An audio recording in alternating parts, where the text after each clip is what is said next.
Today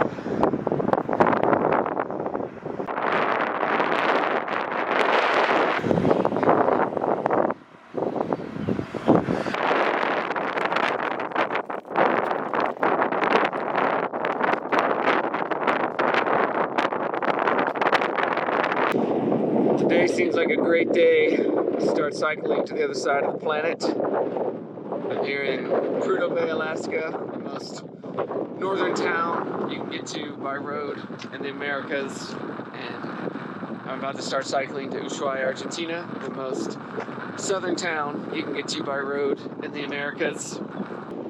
It feels kind of weird. I'm about to go on this epic adventure, and it's just me here. There's like nobody else around. Nobody else here knows what I'm about to do. There's no starting point. There's no official line that you leave from. But this is where I'm starting from, right here, on the side of the road. Going all the way to Argentina from right here. So, I'm excited. Oh, I can fix this starting line problem.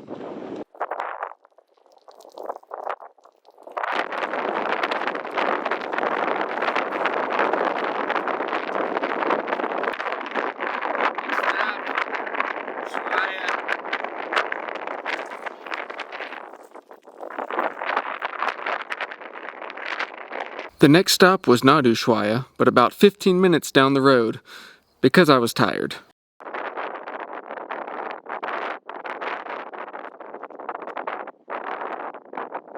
This landscape is pretty wild. It's like exactly what I would expect the planet to look like after a zombie apocalypse. I mean, it's just completely barren, frozen, gray. Like the sun is out, but like I don't even know where it is. It's just so gray and cloudy. It just seems like the end of the world out here. This road is amazing. I was not expecting a very well paved, sealed road coming out of Prudhoe Bay. I thought it was going to be gravel the whole way. It's just making the ride so much easier right now. So thank you, whoever paved this road. Appreciate it.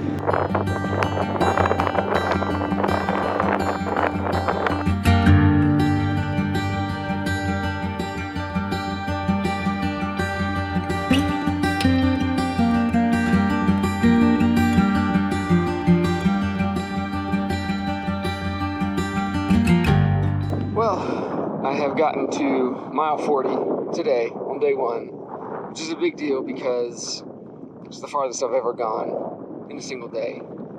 And it's also the heaviest load I've ever carried. So, just doing big things today. To celebrate, just need a Pringle. My legs are feeling it though, like, they're ready to be done, that's for sure. So yesterday, I'd finished riding all the miles I wanted to do for the day, and was getting ready to stop and camp, and I ended up running into Dave and Sharon, the couple that I had seen earlier that morning, who had just taken off, and I didn't think I was going to see them again. But they were actually packing up camp, and asked them what they were doing, and they said that they had stopped several miles earlier and wanted to stop there, and they ended up seeing Mama Bear and some cubs, and they decided, oh, we're gonna go down the road a little further. And so they made it to the next place they were going to stop, got everything set up, and then a car came by and told them that there was another Mama Bear and cubs just a few miles up the road. And so, and that's right where I met them. So we were in between two different sets of moms and cubs. And so we decided to keep riding down the road. My legs were dead. I was not happy about it. And we get to another little area where we decide we want to camp, and we get camp set up. I hadn't eaten dinner yet, so I was going to ride down the road and cook dinner. So I get on my bike and I start riding, and I get maybe 50 yards from camp, and I look up and there he is. There's a bear. He was, safe distance away, but he was kind of in the general direction of where I was going to go cook. And so I was like, oh man, that was my first time seeing a grizzly bear in the wild. And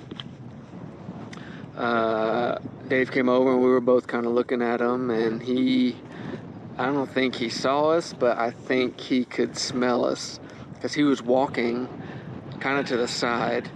And then I don't know, it's either he smelled us or he saw something or he got scared, but then he takes off in a dead sprint.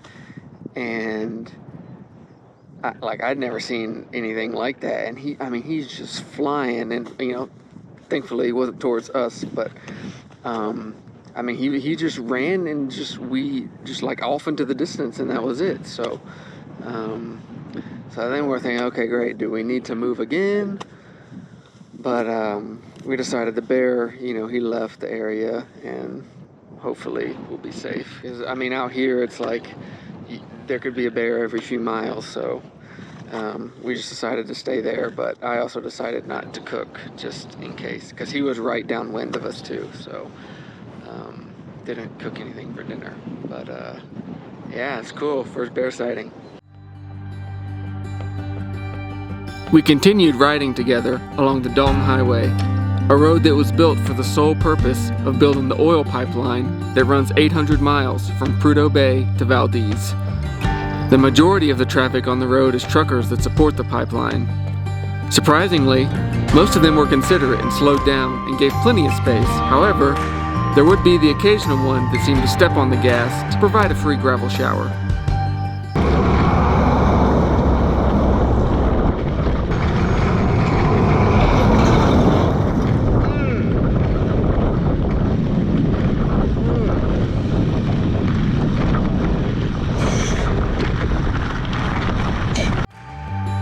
Reindeer provided company for us along the road, and I kept an eye out for one with a red nose.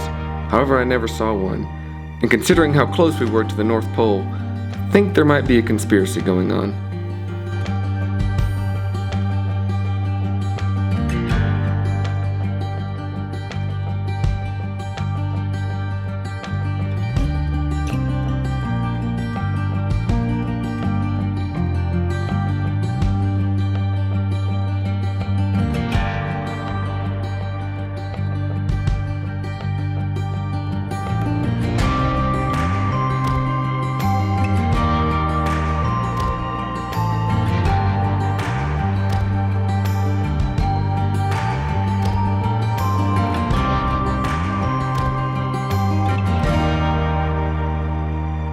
So I'm getting closer to the Brooks Mountains, and the views are just incredible.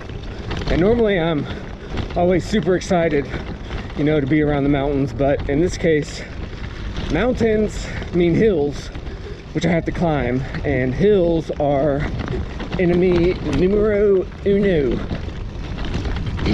Also been practicing my Spanish. Couldn't tell. That means number uno, obviously. Well, we have a problem. It rained this morning and caused the gravel road to turn to complete mud, and it has caused my tires to just completely gunk up. And I've been going down this road, which is super flat, and I'm in first gear and I can barely pedal. This is gonna be interesting. What I failed to film was the 2 hours I spent taking my bike apart to chisel out the mud, which had hardened into concrete. It was not a fun time.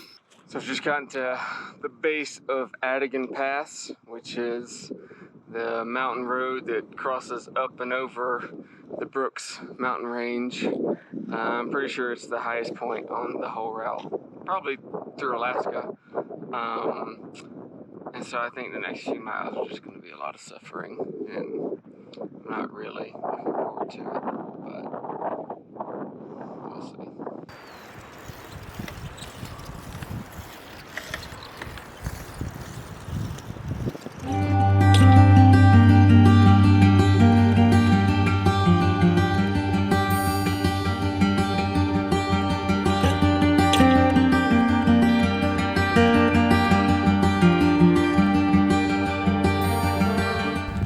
it to the top. It is miserable and nasty, and so I don't think I'm going to stick around very long, and I'm going to head downhill, hopefully for just the rest of forever, because that was hard.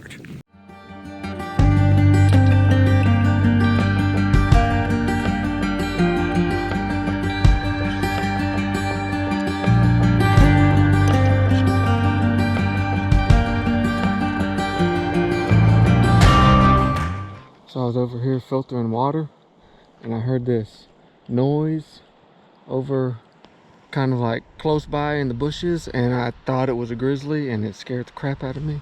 But it's a muskox. I don't know if you can see it through the branches. I don't know how close we can get.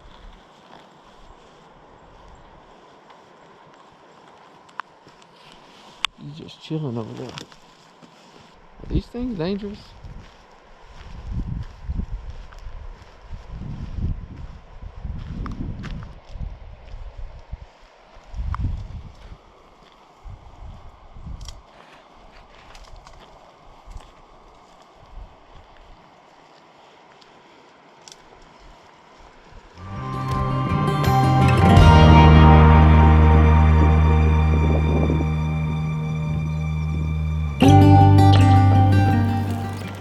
So I was just struggling up this hill, and there was this truck that was coming from behind, and they were honking their horn, and there were some guys in there, you know, making some noise. And as they drove past me, they rolled their windows down and they threw Pop-Tarts at me. So thank you, I guess.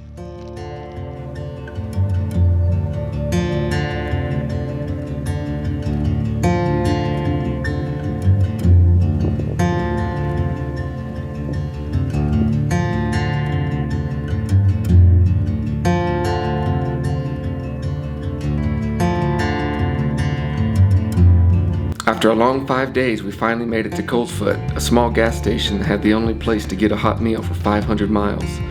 We took our first rest day here, and I spent my time eating as much as I could. Coldfoot also has the record for lowest temperature recorded in North America, a whopping minus 82 degrees Fahrenheit, or minus 63 Celsius. It was also the place where we first encountered Alaska's state bird, the mosquito.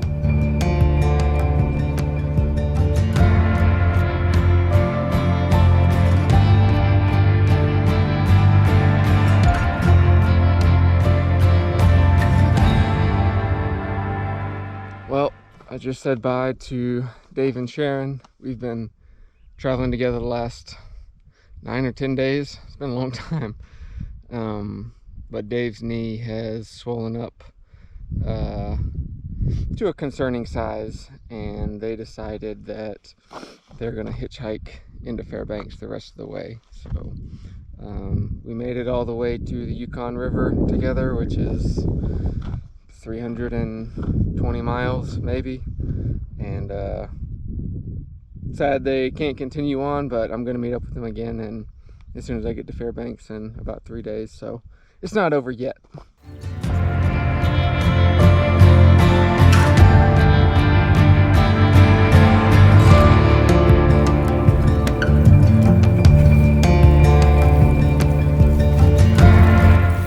You might be wondering how I decide where to pick my campsites. Well, the first thing I like to do is look on the ground and look for bullet casings. So, you know, look down here, you've got, you know, this one, or this smaller one. So this site, you know, I've got multiple calibers. The ground is littered with them. Clearly someone likes to do a ton of shooting here, so I think we've got a winner.